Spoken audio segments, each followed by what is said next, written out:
गणनायकाय गणदेवताय गणाध्यक्षाय धीमहि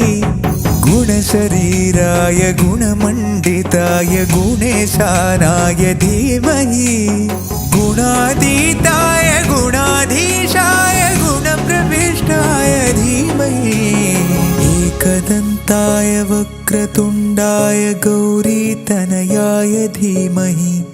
गजेशानाय भालचन्द्राय श्रीगणेशाय धीमहि